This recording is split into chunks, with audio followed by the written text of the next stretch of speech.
Welcome back to NSC's weekly series spotlight. The boys in gold bounced back with a 2-1 win over Inter Miami. Now they head to South Florida for a decisive Game 3. All that and more here on Spotlight.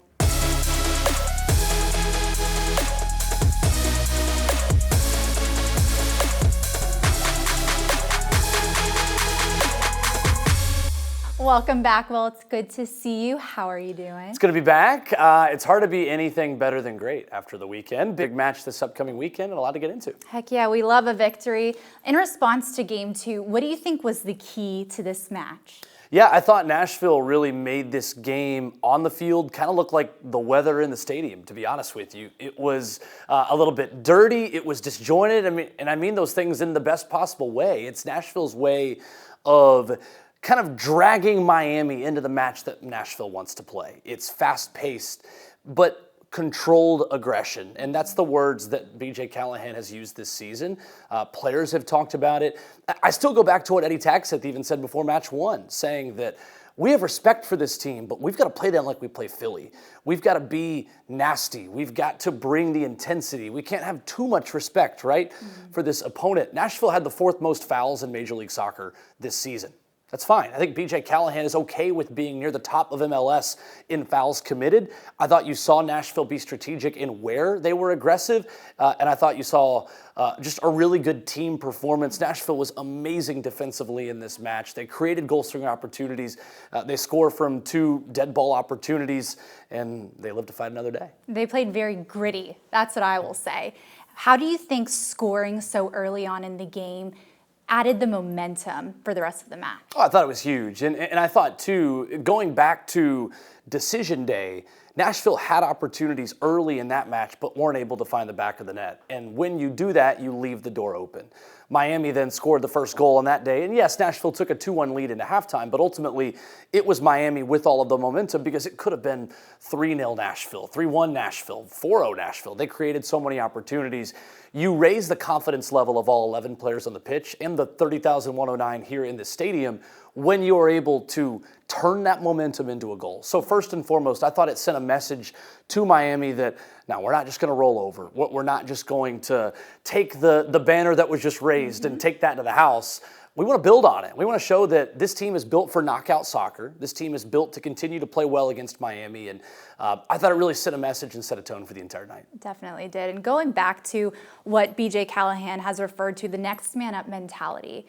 Let's talk about Josh Bauer and his performance. He was terrific. And the goal obviously ends up being the game winner. But the defensive contributions, the build-up on that left-hand side, I thought it was interesting. Nashville was able to play a little bit more of a 3-in-the-back build-up with him, almost with the ball as a left center back and without the ball as a left back. And you've got a guy named Lionel Messi who's pretty good at cutting into his left foot from the right-hand side. If there's any game that you feel anxiety about having to make a last-minute change like that against, it's Miami. He was sensational in this match. His knowledge of when to release and go on that left-hand side I thought was really smart, but also his knowledge of when to stay back and when to absorb a little bit of pressure on that left-hand side. I think Nashville is well-suited to have a left-sided defender that is maybe a bit more conservative in matches like this because you do have Andy Nahar who releases more on that right-hand side. So with Andy getting as far forward as he has and being the player with more assists in any one season than any Nashville defender in the history of Nashville Soccer Club, Josh Bauer being there on the left-hand side and being more of a stay-at-home fullback, that gets the best out of Andy Nahar as well. That's no slight to Dan Love. It's just, I think, playing to the strengths of Josh specifically, and I think it really suited him well. So was so impressed with Josh, his next man up mentality. When you talk about NSC DNA and a player that embodies what Nashville Soccer Club wants to be on and off the pitch, Josh Bauer is that guy, and someone who just makes his 5th start all season at left back.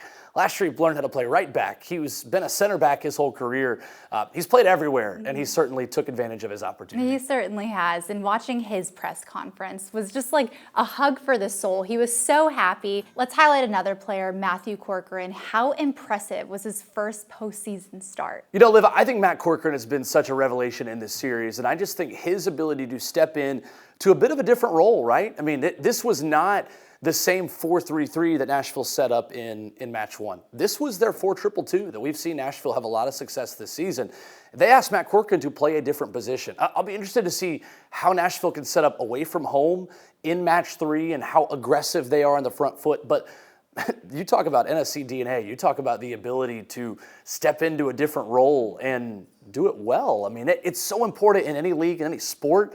But in Major League Soccer, with the way you have to build a roster in a very specific way, you need young guys to step up. You need guys to learn other positions. And doing that against Miami and against Messi at 19 years old on this field, incredible stage. And I was so happy to see him have that performance. Before we look ahead to Saturday's match, how big of a role do the fans play for a home match like this in Game 2? It's huge. I mean, you guys brought it. Honestly, this weekend was fantastic. And you think about sitting out in the rain. I love the different color ponchos we have here. You've got maybe some college football allegiances. No, that's the poncho we're throwing on. Throw it in the car. You've got other teams like, nah, we're wearing Nashville gold. We might need another poncho. NSC team store right here. Great place to go. Anyway, there's my plug. But they brought it. And the noise, the energy level. You're kicking the ball with the players on the pitch. And it was a pro-Nashville crowd, and there's no surprise in that. It's a tip of the cap to the supporters.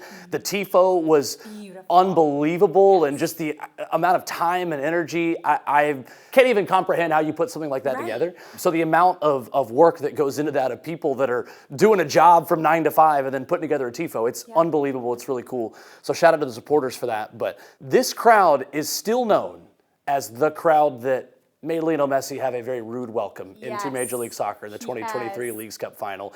You guys lived up to that this weekend. Nashville supporters definitely deserve a pat on the back. The Thunder Sticks definitely played to our advantage. I will say it was so beautiful to look out into the supporters section and just see this wave of gold, and you could hear the Thunder Sticks. You could feel the rain. I mean, it felt like a scene out of the movies. It did. Absolutely did.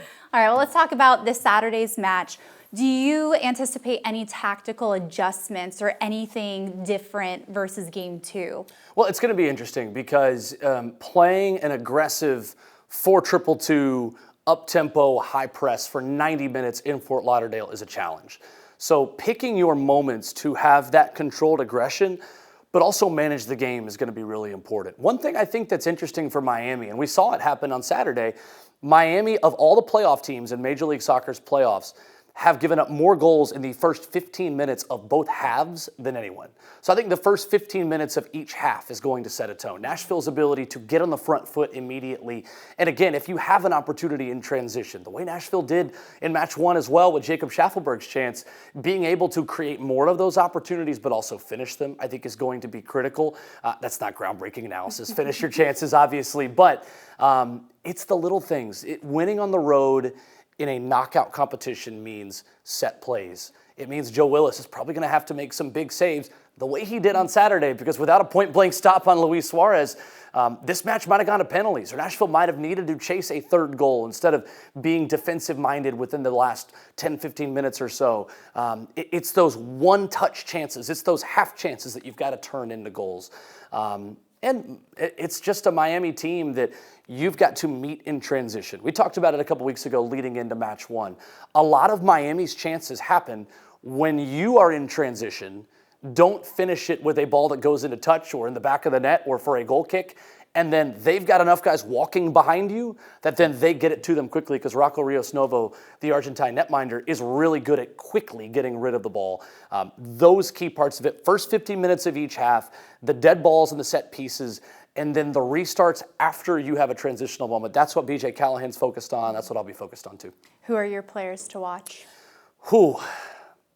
Mukhtar and Messi, right? I mean, it's been that battle in the time that Lionel Messi has played Nashville SC. He's played Nashville more than anyone in Major League Soccer.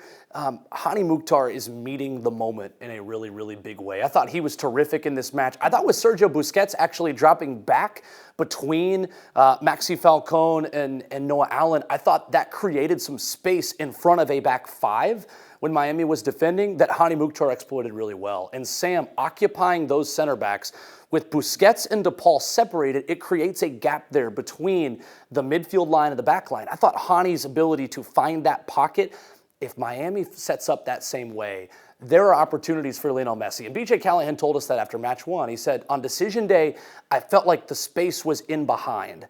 In match one of the playoffs, I thought that the space was actually in front of the back line. Nashville's ability to adapt, Hani Mukhtar's ability to get on the ball and adapt to whatever Miami does based on the phases of play, that's going to be really important. All right, lastly, what type of mentality does Nashville SC have to go into this match with a victory? Carry the fight to Miami for 90 minutes. You've got to take it to them. And it's exactly what Eddie Tags had said before match one. You got to treat these guys like they're Philadelphia. You got to treat them like they're Orlando. All of the really good teams, Columbus, who just steamrolled Cincinnati over the weekend. The way you treated Columbus on this field and on their field is kind of the way you have to attack Lionel Messi and Inter Miami. Lionel Messi does not have the ability at this point in his career to go by 4, 5, 6 men the way that he used to. He may have 1 or 2 men that he's able to get past, but not the entire midfield the way he did against Bayern Munich for a goal and sending Jerome Boateng down. Like, Lionel Messi's cardio fitness at this point in his age and his life does not allow him to go past all of you. It's a mob mentality. It's if he gets by one guy, don't commit the cheap foul. Have another guy there to muck up the midfield a little bit and be able to slow him down. It's that mentality that you're not scared of the moment. And this team isn't. I promise you that this team is up to the challenge. What Eddie Tags has said before match one, just play that in the locker room before the game again. Like, hey, look, we got to respect these guys, but we got to take the fight to them. All right, well, it all comes down to this. Nashville SC will head to South Florida on Saturday for a decisive Game 3. It's a win-or-go-home match this Saturday as Nashville SC takes on Inter Miami. Catch all the action on MLS Season Pass on Apple TV or listen locally on 104.5 The Zone. You can also join the official Nashville SC watch party at Neighbors in Franklin and cheer on the boys in gold at full volume. Thanks for watching this episode of Spotlight.